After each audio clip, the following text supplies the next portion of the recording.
a 3.800 metros bajo la superficie del Atlántico Norte, donde la luz del sol jamás ha llegado, donde la presión del agua podría aplastar un coche como una lata de refresco, donde el frío es perpetuo y el silencio, absoluto. Allí reposa uno de los cementerios más famosos del mundo.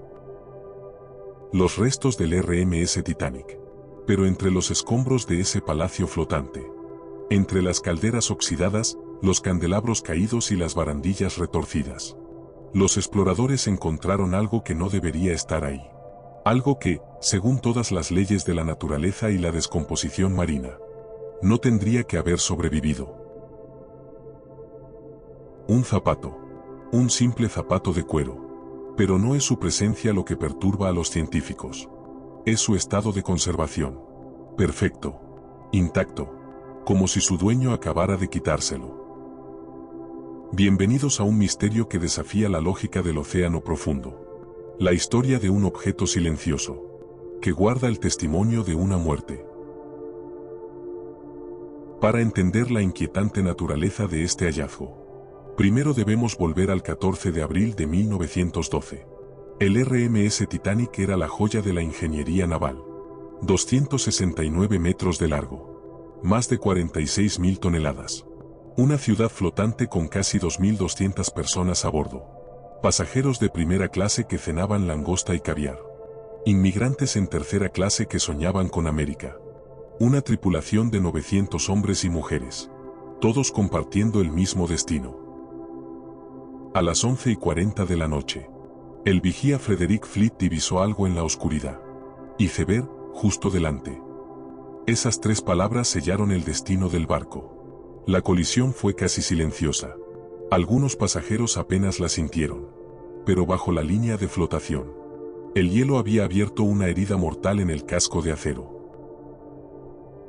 2 horas y 40 minutos después, a las 2:20 de la madrugada del 15 de abril, el Titanic se partió en dos. Su popa se elevó hacia el cielo nocturno. Las hélices gigantescas girando en el vacío. Los gritos de cientos de personas cayendo al agua. Y entonces, el silencio. El barco se deslizó bajo las olas. Según registros históricos, más de 1.500 personas murieron esa noche. Muchos por hipotermia en las aguas heladas. Sus cuerpos nunca fueron recuperados. El Titanic comenzó su descenso al abismo, cayendo, durante 15 minutos, hasta posarse en el lecho marino del Atlántico Norte. Y allí permaneció, en la oscuridad total, durante 73 años. Septiembre de 1985. El oceanógrafo Robert Ballard lideraba una expedición conjunta franco-americana. Llevaban semanas rastreando el fondo del océano, buscando la tumba del Titanic. Y entonces, en las pantallas de sus monitores, aparecieron las primeras imágenes.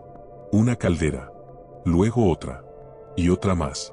Lo encontramos, susurró Ballard. Pero lo que vieron a continuación los dejó sin palabras.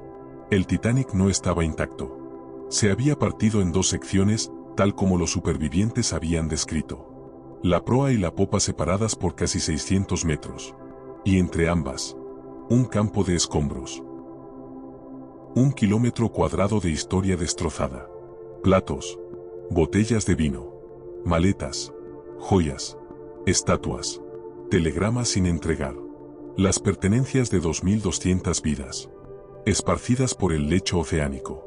Según el propio Ballard, fue como caminar por un cementerio. Y entre todos esos objetos, comenzaron a aparecer zapatos. Muchos zapatos. Pero no zapatos cualquiera. Zapatos perfectamente dispuestos. Como si alguien los hubiera colocado ahí. Ordenados. Quietos. Algunos en pares. Otros solitarios. ¿Y aquí comienza lo inquietante? Las expediciones posteriores documentaron cientos de fotografías del naufragio. Y en muchas de ellas, aparecen zapatos. Uno de los hallazgos más documentados.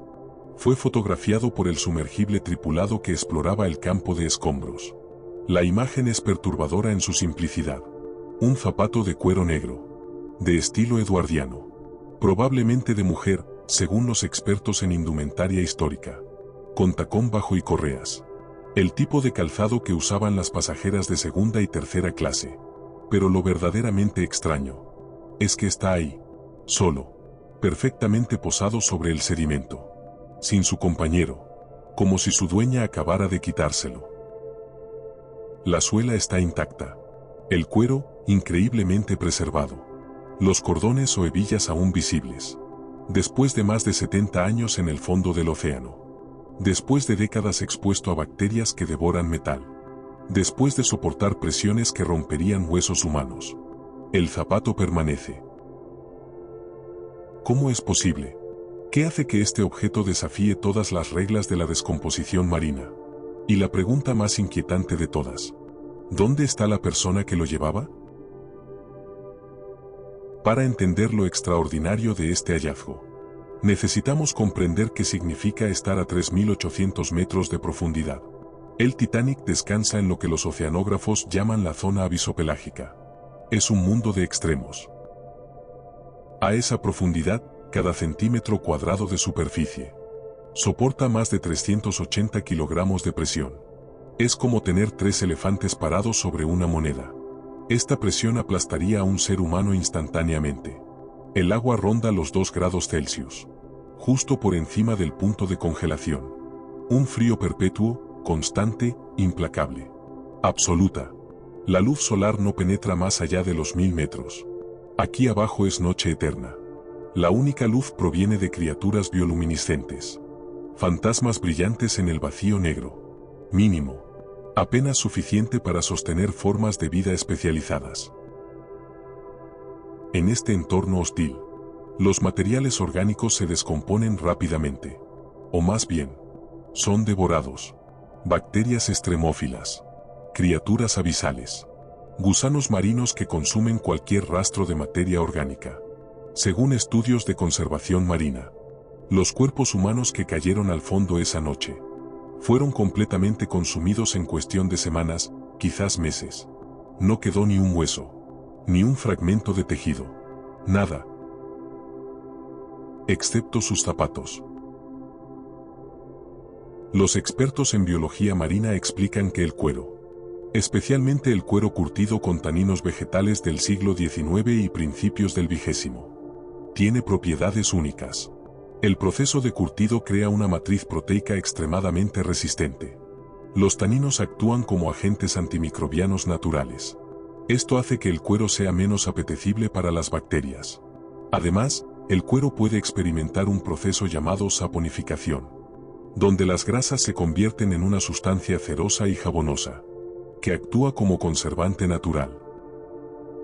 Pero incluso con estas explicaciones, la preservación es extraordinaria. Sí, el cuero puede resistir mejor que la carne o los huesos.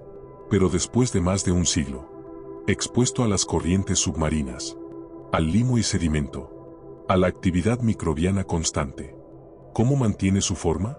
¿Cómo conserva sus detalles? Una de las hipótesis plantea que el zapato fue enterrado rápidamente bajo sedimento, creando una especie de cápsula protectora. Pero las fotografías muestran muchos zapatos en superficie, visibles, expuestos, como centinelas silenciosos. Y hay algo más, algo que los investigadores notan en las imágenes, pero raramente discuten abiertamente. Cuando observas las fotografías del campo de escombros, notas un patrón. Los zapatos no están dispersos al azar, están colocados, algunos en pares perfectos, como si la persona se hubiera acostado a dormir. Otros rodeados de pequeños objetos personales.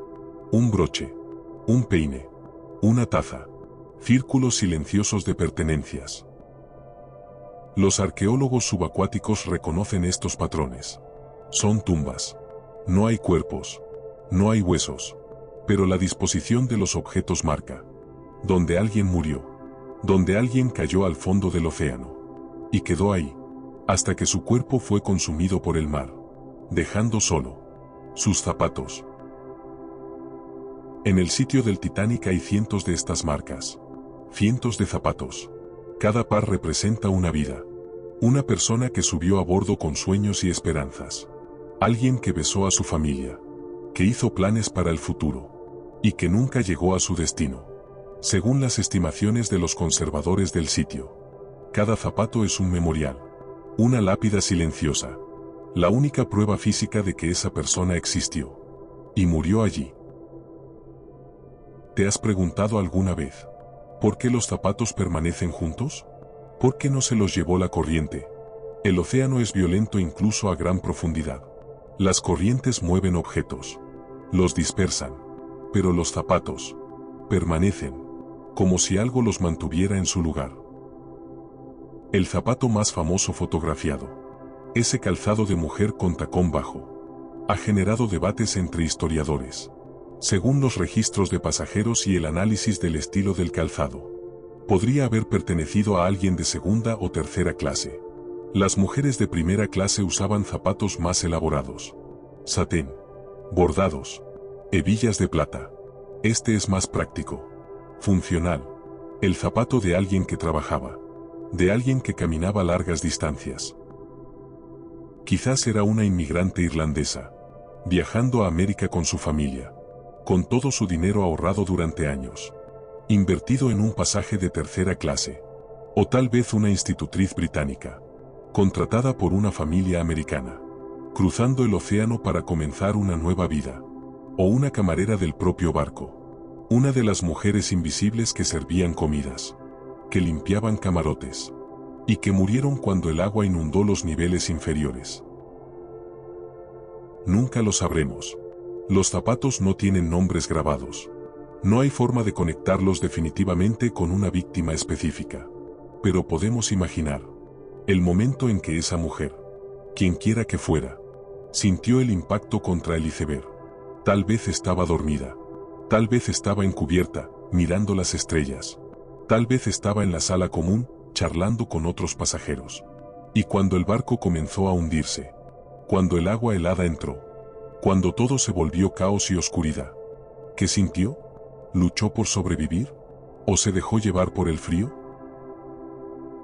Su cuerpo descendió al abismo, y sus zapatos permanecen como testigos mudos de su última noche en la tierra. Los científicos tienen sus explicaciones: química del cuero, saponificación, condiciones anaeróbicas, y todas son válidas, racionales, basadas en evidencia. Pero hay algo en la imagen de ese zapato, perfectamente conservado en el lecho oceánico, que trasciende la ciencia. Es un recordatorio de fragilidad, de mortalidad, de cómo los objetos pueden sobrevivir a las personas que los usaron. El Titanic mismo está desapareciendo. Las bacterias que devoran el hierro, las llamadas rusticles, están consumiendo el casco metálico. Según estimaciones de conservacionistas marinos, en 50 años, tal vez menos, el barco habrá colapsado completamente, convertido en polvo de óxido en el fondo del mar. Pero los zapatos, esos testigos de cuero, podrían permanecer mucho más tiempo. Siglos, quizás. Outlasting el propio naufragio. Hay quienes ven en esto una metáfora.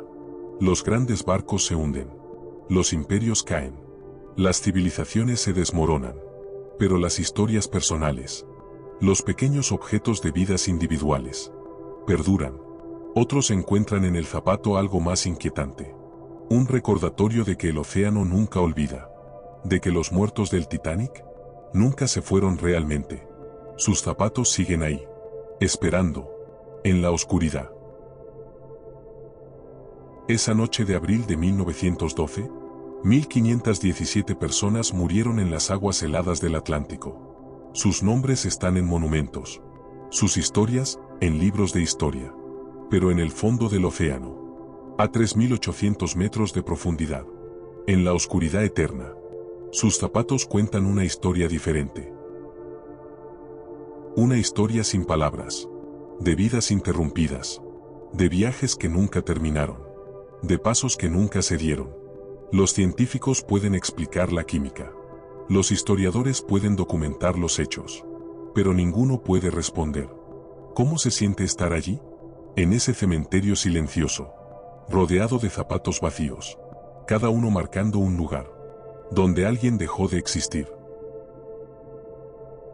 El zapato del Titanic no es solo un objeto curioso. No es solo un enigma de conservación marina. Es un testimonio.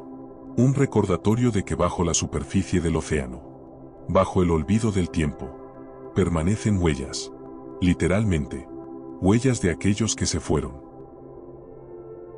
Y la próxima vez que escuches sobre el Titanic, cuando veas las imágenes del naufragio, recuerda ese zapato, perfectamente preservado, increíblemente intacto, esperando en el abismo. Porque al final, la pregunta no es cómo sobrevivió. La pregunta es, ¿qué más permanece allá abajo? ¿Qué otros secretos guarda el océano? ¿Y qué historias siguen esperando en la oscuridad?